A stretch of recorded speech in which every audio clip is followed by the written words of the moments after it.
بسم اللہ الرحمن الرحیم۔ معزز ناظرین، آج ہماری گفتگو کا مرکز حواری رسول صلی اللہ علیہ وسلم سیدنا حضرت ابو عبداللہ زبیر رضی اللہ تعالی عنہ بن عوام، جو تاریخ اسلام کی ایک عظیم شخصیت ہیں۔ ان کو بارگاہ نبوت سے حواری رسول کا لقب عطا ہوا اور سرور کائنات صلی اللہ علیہ وسلم نے اپنی زبان مبارک سے انہیں جنت کی بشارت دی۔ اس طرح اصحاب عشرہ مبشرہ میں شمار ہوئے۔ ان کی جلالت قدر کا اندازہ اس بات سے کیا جا سکتا ہے کہ سیدنا عمر فاروق رضی اللہ تعالیٰ عنہ انہیں ارکان دین میں سے ایک رکن قرار دیا کرتے تھے۔ معزز ناظرین، غزوہ احد کے موقع پر حضرت زبیر رضی اللہ تعالیٰ عنہ ان 14 ثابت قدم صحابہ کرام رضوان اللہ علیہم اجمعین میں سے تھے جو شروع سے آخر تک سرور عالم صلی اللہ علیہ وسلم کی سفر بنے رہے، اور ایک لمحے کے لیے بھی ان کے پائے استقلال میں لغزش نہ آئی۔ احد کے دن طلحہ ابی طلحہ مشرکین کا علم بردار تھا۔ اس نے میدان جنگ میں آ کر مسلمانوں کو دعوت مبازرت دی۔ حضرت زبیر رضی اللہ تعالیٰ عنہ دوڑتے ہوئے ان کی طرف گئے اور جست لگا کر ان کے اونٹ پر سوار ہو گئے، پھر اس کو زمین کی طرف دھکیل کر اونٹ سے گرا دیا اور اپنی تلوار سے اس کو ذبح کر دیا۔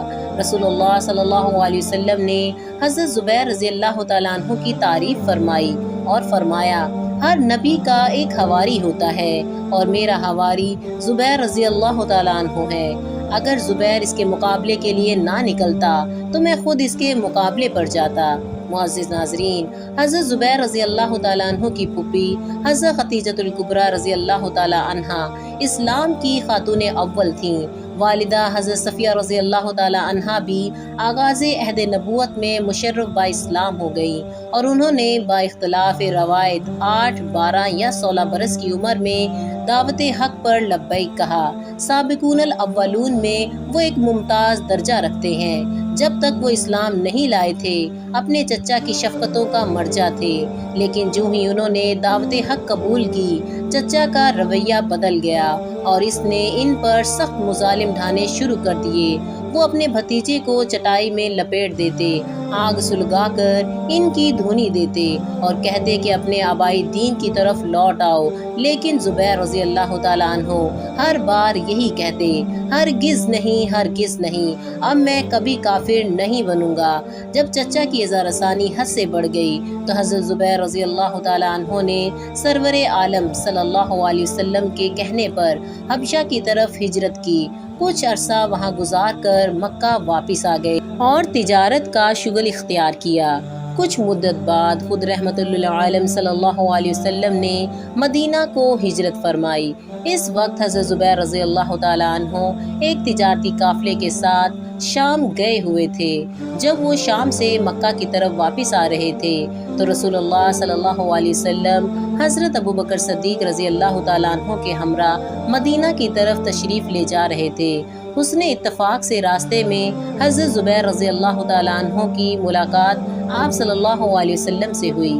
اس موقع پر انہوں نے رسول اللہ صلی اللہ علیہ وسلم اور حضرت ابوبکر صدیق کی خدمت میں کچھ سفید کپڑے ہدیہ پیش کیے اور پھر مکہ تشریف لے گئے۔ تھوڑے ہی عرصے کے بعد انہوں نے اپنی والدہ حضرت صفیہ رضی اللہ تعالی عنہا اور اپنی بیوی حضرت اسماء بنت ابوبکر صدیق رضی اللہ تعالی عنہ کے ہمراہ مدینہ کو ہجرت کی اور کچھ مدت قباء میں قیام پذیر رہے۔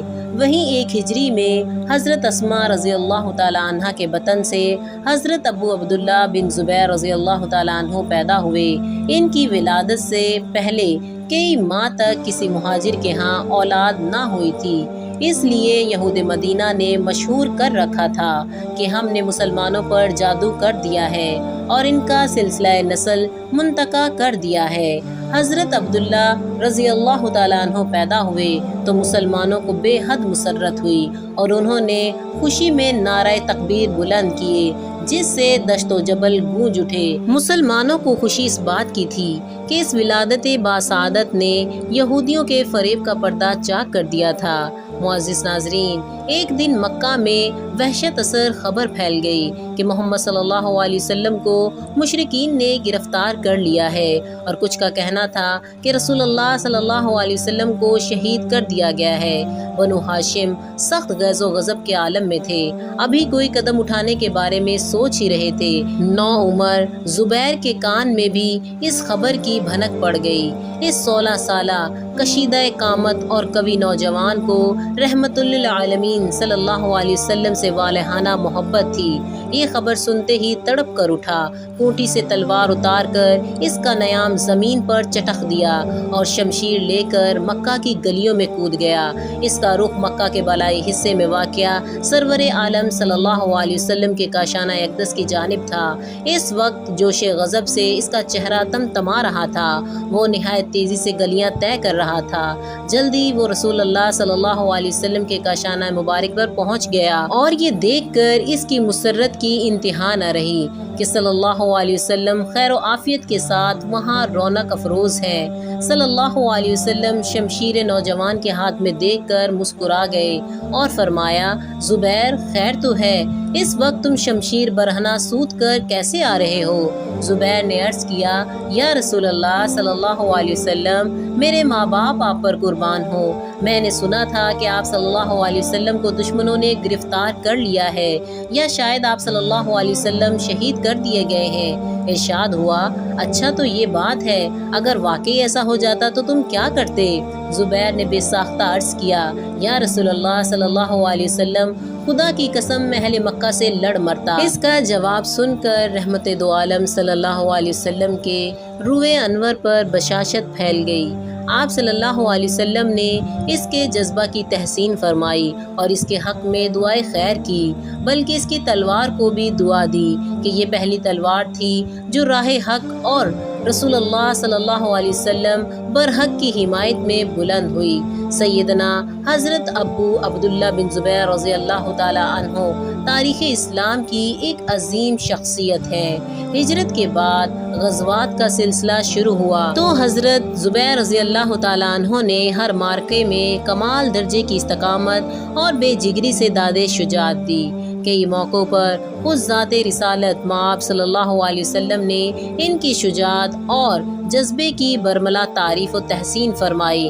حق و باطل کا مارکا اول بدر کے میدان میں برپا ہوا تو حضرت زبیر رضی اللہ تعالیٰ عنہ کی شمشیر دشمن کی صفوں پر برقو بے اما بن کر گری اور انہیں درہم برہم کر کر رکھ دیا۔ جدھر جھک پڑتے دشمن کا دل کائی کی طرح پھٹ جاتا۔ اس دن ان کے سر پر زرد امامہ تھا۔ رسول اللہ صلی اللہ علیہ وسلم کی نظر اس پر پڑی تو آپ صلی اللہ علیہ وسلم نے فرمایا، آج مسلمانوں کی مدد کے لیے ملائکہ بھی زرد امامہ باندھ کر آسمان سے اترے ہیں۔ حضرت اسماء بنت ابو بکر صدیق رضی اللہ تعالیٰ عنہ سے روایت ہے کہ عین ہنگامہ کارزار میں جنگجو مشرک ایک بلند ٹیلے پر چڑھ کر للکار رہا تھا، کوئی ہے جو میرے مقابلے پر آئے؟ رسول اللہ صلی اللہ علیہ وسلم نے ایک صحابی رضی اللہ تعالیٰ عنہ سے مخاطب ہو کر فرمایا، کیا تو اس کے مقابلے کے لیے جاتا ہے؟ اس نے عرض کیا، یا رسول اللہ صلی اللہ علیہ وسلم، اگر آپ چاہتے ہیں تو میں تیار ہوں۔ اسی اثنا میں سرور عالم صلی اللہ علیہ وسلم کی نظر حضرت زبیر رضی اللہ تعالیٰ عنہ پر پڑی، جو قریب ہی بیٹھے ہوئے تھے اور جوش غضب سے کسمسا رہے تھے۔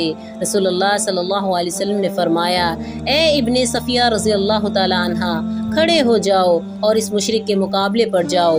اور حضرت زبیر رضی اللہ تعالیٰ عنہ تیر کی طرح اس پر جھپٹے اور اس سے گتھم گتھا ہو گئے۔ دونوں بڑے شہزور تھے اور ایک دوسرے کو ٹیلے سے گرانے کی کوشش کرتے تھے۔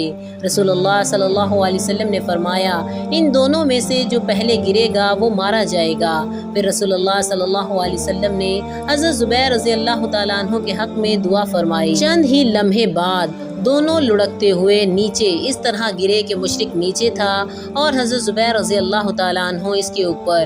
پلک جھپکنے کی دیر میں حضرت زبیر رضی اللہ تعالیٰ عنہ نے اپنی تلوار سے مشرک کی گردن اڑا دی۔ اس کے بعد حضرت زبیر رضی اللہ تعالیٰ عنہ کا مقابلہ قریش کے نامی بہادر عبیدہ بن سعید بن عاص سے ہوا۔ وہ سر تا پا لوہے میں غرق تھا، صرف اس کی آنکھیں نظر آتی تھیں۔ اس نے للکار کر کہا، میں ہوں ابو ذات الکرش، حضرت زبیر رضی اللہ تعالیٰ عنہ نے اپنی برچھی سے اس پر حملہ کیا اور تاک کر اس کی آنکھ میں برچھی ماری، جس سے وہ مر گیا۔ حضرت زبیر رضی اللہ تعالیٰ عنہ ابو ذات الکرش کو ہلاک کر چکے تو اپنی برچھی کو اس کی لاش پر پاؤں اڑا کر بڑی مشکل سے اس طرح نکالا کہ برچھی کا پھل مڑ گیا۔ سرور عالم صلی اللہ علیہ وسلم نے یہ برچھی حضرت زبیر رضی اللہ تعالیٰ عنہ سے مانگ لی اور تا وفات آپ صلی اللہ علیہ وسلم کے پاس رہی۔ حضرت زبیر رضی اللہ تعالیٰ عنہ کی جو تلوار بدر کے میدان میں چمکی وہ بھی اس برچھی کی طرح یادگار بن گئی۔ آپ نے یہ تلوار اس طرح چلائی کہ اس میں دندانے پڑ گئے۔ اس تلوار میں چاندی کا کام تھا۔ حضرت زبیر رضی اللہ تعالیٰ عنہ کی شہادت کے بعد یہ تلوار ان کے جلیل القدر فرزند حضرت عبداللہ بن زبیر رضی اللہ تعالیٰ عنہ کے قبضے میں آئی۔ غزوہ بدر میں حضرت زبیر رضی اللہ تعالیٰ عنہ کو تلوار کے ایک یا دو زخم اتنا شدید تھا کہ اس کے لگنے سے وہاں گڈھا سا بن گیا۔ حضرت عروہ بن زبیر رضی اللہ تعالیٰ عنہ کا بیان ہے کہ بچپن میں اس گڈھے میں اپنی انگلیاں ڈال کر کھیلا کرتا تھا۔